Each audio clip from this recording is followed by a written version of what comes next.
Well, howdy there, folks. This is your host, idjester. Welcome back to the Advanced Squad Leader System in about 15 minutes. This is our first start at actually playing out a complete movement phase here. You can see our little phase disc over here on the right-hand side. It does show the German player, the Axis player. It is their turn, and it obviously is the movement phase because that is at the top of the disc. So before we get started here, just a few rules about what's going on and how things operate. The units that are on the map, we will just assume are the units that are on the map. All the counters that are in row Hef and to the west, so all these counters basically over here, are just counters I put on the map just to make it easier for me to grab counters. So disregard them. They're not really there in like a normal game or anything. I like to keep things close so that way if I need a first fire counter or prep fire counter or DM counter or whatever, I don't need to keep going back up to the menu to grab it. I just keep them over here to the left-hand side over there. Second thing, anytime I roll the dice, when I hit the dice thing here, you will notice it comes up with 2 digits. We will always assume the first die roll is the colored dice. The second die is always the white dice. So if I was to hit it, that would be a 4 on the colored dice and a 2 on the white dice. So that way we can keep track of rate of fire for machine guns or anything else that would come into play with the colored dice versus the white dice. Thirdly, we are concentrating on the rules for the movement phase, defensive fire phase, and all the defensive firing principles that we have covered so far. So we're not going to add in any complexity such as sniper rolls or just other rules that we really aren't trying to focus in. Right now we're just trying to focus in on the movement phase and defensive fire and all the rules we've been learning that way. So just to focus in on that, I'm not going to incorporate snipers or any of the other extenuating things. And lastly, as we progress through this, I am bound to forget things. I'm bound to forget to mark things. I'm trying to concentrate on what I'm doing and moving counters around and recording and doing everything at the same time. So occasionally I will definitely forget to do something or miss a rule. Sometimes it's on purpose, but sometimes it's just not on purpose. So we'll just have to live with what happens. If somebody does catch an error or you think something was incorrectly done, let me know, and in a future episode I will definitely go through those so that we can make sure we do everything properly and make sure there's no extenuating circumstances that we need to cover later on about why things were done one way and all of a sudden I'm doing them some different way. So again, I will try my best. We will be going slow through this, so hopefully I'll be able to do it. But I did a Ranger scenario, Ranger Stronghold, I think was the name of it, last year sometime, and progressed through those scenarios pretty good. Had a few errors here and there, but I was able to do a pretty good job of making sure I tried to follow all the rules. So hopefully I'll do just as good. But if you do catch an error, you see something you're not sure about, leave it a thought in the comments section, and I'll review it and see if maybe I need to talk about that in a future upcoming episode. So as promised, we are going to be getting right into moving some counters around Farley. We've talked, we've yacked, we've basically gone through a lot of rules and kind of shown you some stuff. Now let's put it all together and show you the philosophies of what we're supposed to be doing. So first things first, as we talked about last episode in our overview, as the attacker here, we're going to make a plan. We're going to know what our enemy can do and move towards their weaknesses and towards their strengths. And of course, as the attacker, location, location, location. So these are the 3 things we're going to focus in on. I'm going to act as I am the German player in this scenario right now. And I'm going to talk to you about what I think, what kind of plan we should come up with. I'll also talk about what our strengths and their weaknesses are, and come up with a plan that way. and then we will just progress, and I will just reactionary do what a Russian player would normally think about, and we'll talk about the situation that comes up. So for this scenario, we are going to assume the scenario is for the German player to capture all of the multi-level buildings in between hex row I and O. So basically he needs to get this building here in K5, L7, and N4. So he needs these three buildings for the win of the scenario. So that is the goal the German player has tried to accomplish since the beginning of the scenario. We'll assume this is about turn 3 or 4, and he's already captured this first building here. And now the Russian player has set up his defenses to guard the last two buildings here. And maybe these units here in the P row came on the board late, and they're still moving up to help defend there. So that's why maybe they're still in the background coming towards the beginning here. So as the German player, we know our objectives are to get these three multi-level buildings here, and we've accomplished 1/3 of our objective. We'll assume we have 4 or 5. Let's assume this is turn 3, and we'll say it's an 8-turn scenario. So we got about 4 or 5 turns left. We'll just assume. So we're a little bit under pressure for time, but not too bad. We're doing a pretty good job. And so now we've got to come up with a plan of action for this movement phase. So as the German player, we're going to analyze our opponent's weaknesses, and we're going to work towards our strengths. So right now, if we're trying to get to this building down here in L7, he doesn't have it very well defended on the southern half. So maybe bad positioning on the Russian player, but maybe he's more worried about all these units coming from the north. If we could somehow flank around on the bottom side, or and even better, he's just got some half squads up here in K7 and K8. If we can amass some units over here, coast combat him, and get into his those building hexes there, take over, it'll be much easier when the Russian player is the attacker to be able to defend in this wood building, as opposed to being out in the open or in the woods or anywhere else. So possibly we should try to get to this K building, get some units up here as best as possible. Again, same thing up here on the northern flank. He is definitely light on the units, and if we could flank by there, get in some units up here on the northern part, we can then have to make the Russian player then disperse some of these units instead of focusing them in on just the southern flank. So positioning wise, we have got quite a few units up here. If we can just get them across the top, get them into these buildings over here, that's what our goal is to try to do. Try and get them across here. We got lots of cover. We can start getting in some stone buildings, some wood buildings over here on the northern flank. And positionally wise, the Russian player only has really three things we have to worry about. He's got this machine gun in M3.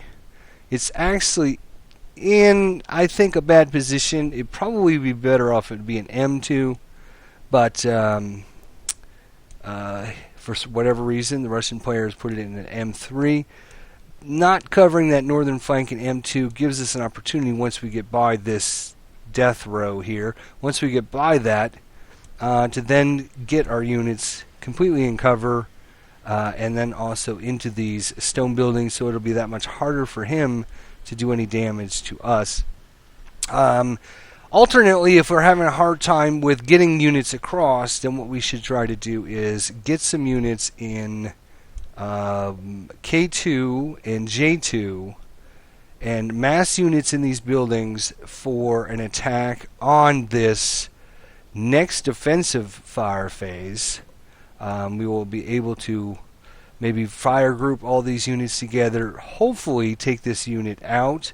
Once the unit is out of the game, that machine gun becomes worthless. The other thing is, the Russian player is using a half squad down here to use this machine gun.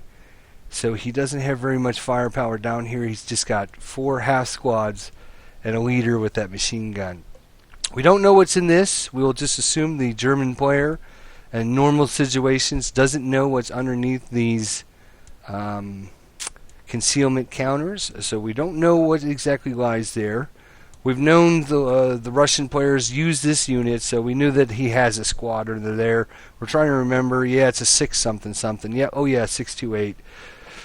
But normally, if you're playing Vassal or with your opponent, you won't be able to look at these. But just for ease of us understanding what's going on, I've opened it up so you can see all the different units. But we will assume the German player cannot see underneath whatever the top counter is, and obviously not what's under the concealment counters.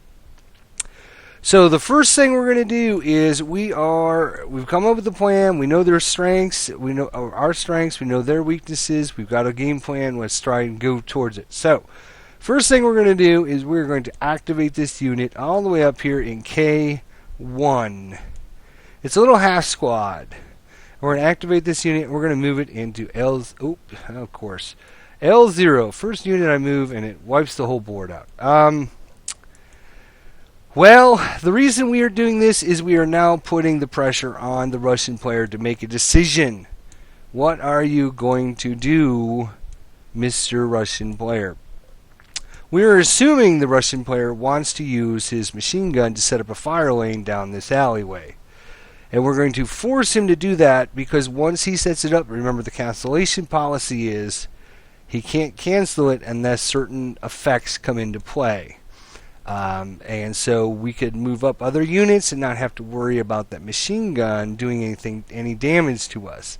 So the Russian player has to make a decision if he's going to create a fire lane right off the bat. We're putting the pressure, we're making him make a decision, and as you know, if you've been following this series along, you know that anytime you make your opponent make a decision, sometimes they're going to make a bad decision. And so the more decisions you can make your opponent have to make, the better off you will be.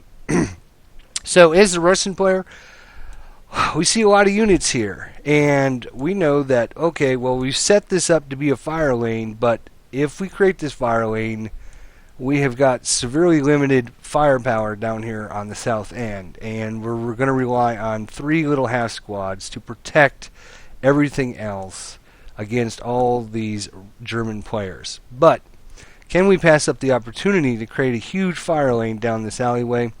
And I'm going to say the Russian player says, no, I'm going to create a fire lane. So he declares a defensive fire attack with his machine gun, and he will then resolve the attack and declares a fire lane.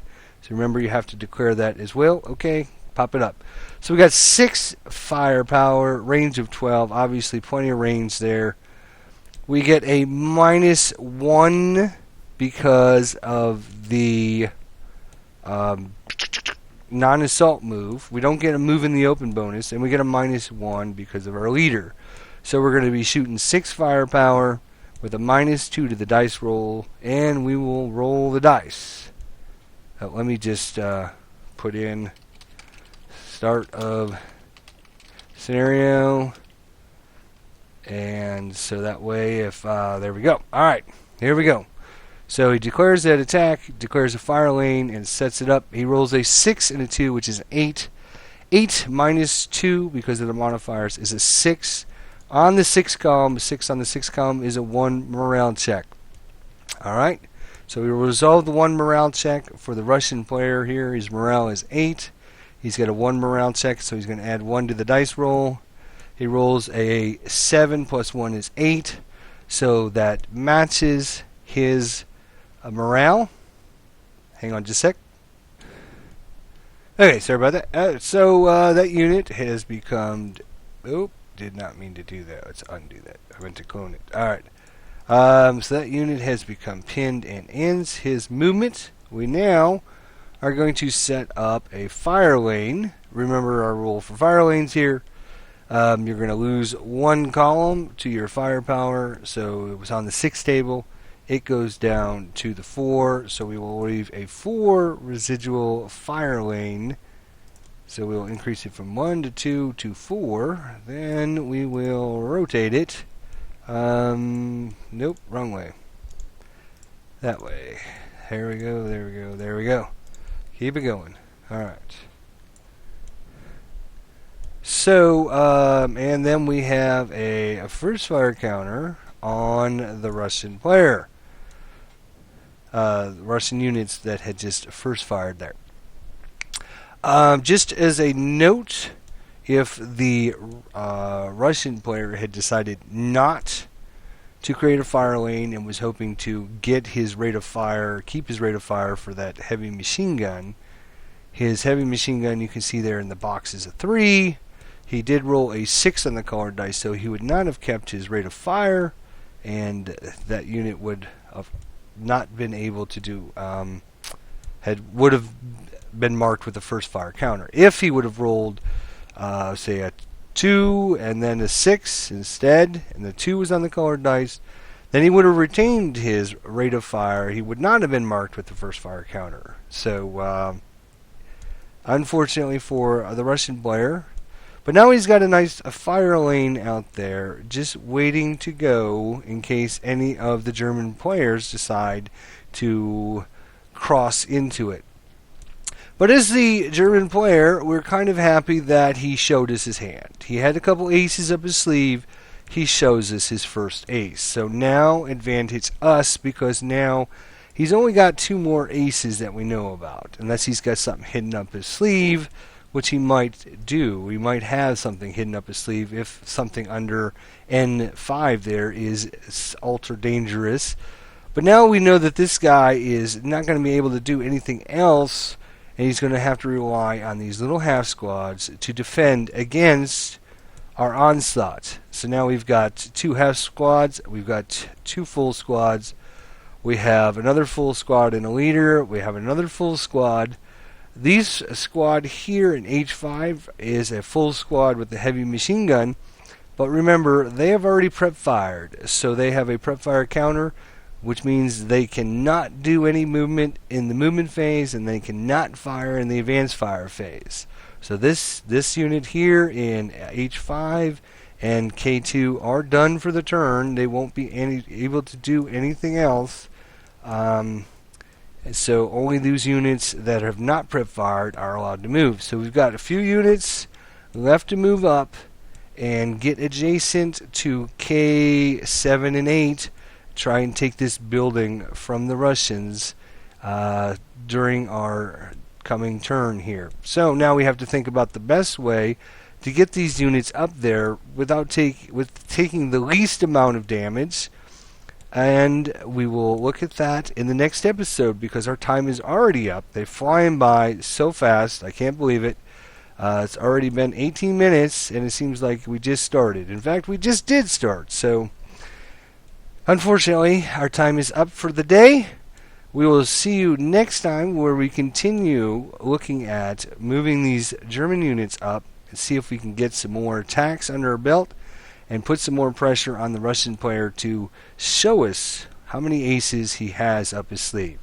So thanks for watching. Leave your thoughts and comments below. We'll see you next time on the 15-minute rules for ASL.